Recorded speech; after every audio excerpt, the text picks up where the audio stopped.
It's one of, if not the biggest capital project for the Falkland Islands. However, the design of the new port facility has been met with criticism across the community. Tuesday's Planning and Building Committee meeting, sitting here in the courtroom, had one item on the agenda: the planning application for the new port. The committee watched a short presentation from Planning Officer Mary Smith to run them through what was planned, and she reminded the committee that it was not their job to discuss what would be best or preferred, but to consider the plans laid before them on the day. 6 members of the public spoke during the 1.5-hour meeting to object to the application, citing reasons such as noise and smell concerns, works encroaching on the Greenbelt area of Stanley. One objector said that the bypass braking area would look like a ship breaker's yard. Health and safety issues on the port and during construction were raised.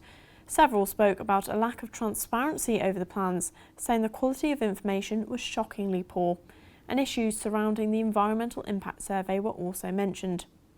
Representative for BAM Nuttall, Claire Mansfield, spoke afterwards to answer some of the concerns of the public, saying that BAM had significant experience working in ecology-sensitive areas such as Antarctica and South Georgia.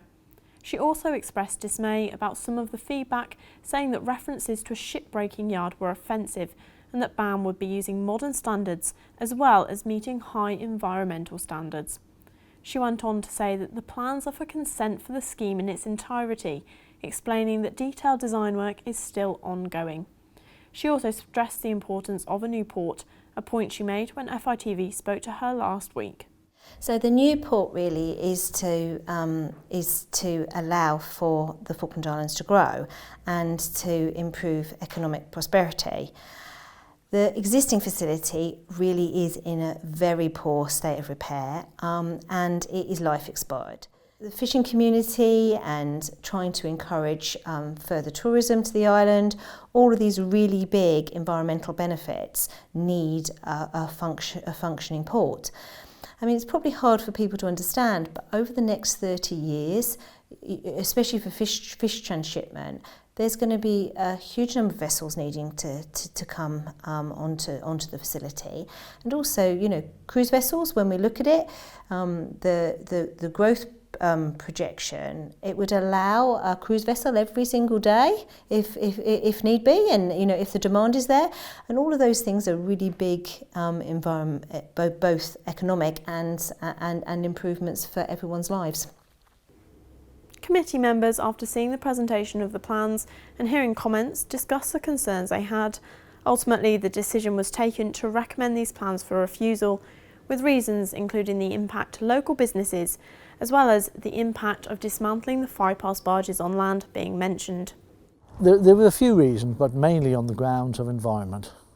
People were very concerned about the environmental issues surrounding the dismantling of bypass and where it was going to be done.